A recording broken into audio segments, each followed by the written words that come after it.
ഈ പിറകെ നടന്ന് യാചിക്കലൊന്നും നിർത്തൂടെ? ഇതൊന്നും നിർത്തോ? നിങ്ങൾ നിങ്ങളുടെ വില കളയാണെന്ന് നിങ്ങൾക്ക് വല്ല ധാരണയുണ്ടോ? ആത്മാഭിമാനം എന്ന് പറഞ്ഞൊരു സാധനമില്ലേ? ഇങ്ങനെ ഒരു വിലയുമില്ലാത്ത ഒരാളുടെ പിറകെ അയ്യോ എന്നെ സ്നേഹിക്കുന്ന പറഞ്ഞ് എന്തിനാണ് നടക്കുന്നത്? അങ്ങനെ ഒരാളുടെ പിറകെ നിങ്ങൾ സ്നേഹം യാചിച്ച് നടക്കേണ്ടി വരികയാണെങ്കിൽ നിങ്ങൾക്കൊരു വിലയുമില്ലെന്നല്ലേ എന്റെ അർത്ഥം. നിങ്ങൾ ചേസ് ചെയ്ത ഒരാളുടെ പിറകെ എത്രമാത്രം നടക്കുന്നോ അത്രയും മാത്രം നിങ്ങളുടെ വില പോകും. നിങ്ങളുടെ വില പോകുമെന്നേ ഉള്ളൂ. മാത്രമല്ല മറ്റേ ആൾക്ക് തോന്നുന്നത് നിങ്ങൾ ഡിസേർവിംഗ് അല്ലാന്ന്. നിങ്ങൾ എന്താ ചെയ്തുകൊണ്ടിരിക്കുന്നത്? ഒരു വട്ടം വിളിക്കുന്നു, അപ്പൊ എടുക്കുന്നില്ല, പിന്നെയും വിളിക്കുന്നു. ഒരു മെസ്സേജ് ഇടുന്നു, അപ്പൊ അത് കാണുന്നില്ല, അല്ലെങ്കിൽ കണ്ടു റിപ്ലൈ ഇല്ല, അപ്പൊ നിങ്ങൾ ഡബിൾ മെസ്സേജ് ഇടുന്നു.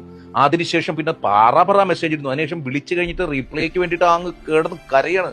എന്താണിത്? അങ്ങനെ ചെയ്യരുത്. നിങ്ങളുടെ വിദ്യാഭ്യാസം, നിങ്ങളുടെ ജീവിത സാഹചര്യം, നിങ്ങളുടെ മാതാപിതാക്കൾ, നിങ്ങളെ ഇതുവരെ എത്തിച്ച സമൂഹം, നിങ്ങളുടെ സുഹൃത്തുക്കൾ, ഇവരൊക്കെ കൂടി നിങ്ങൾക്ക് തന്നൊരു സ്റ്റാൻഡേർഡ് ഓഫ് ലിവിംഗ് ഇല്ലേ? നിങ്ങളുടെ ഒരു ക്ലാസ് ഇല്ലേ? നിങ്ങളുടെ ഒരു ലെഗസി. അതിങ്ങനെ യാചിച്ച് കളയേണ്ടതാണോ? അല്ല.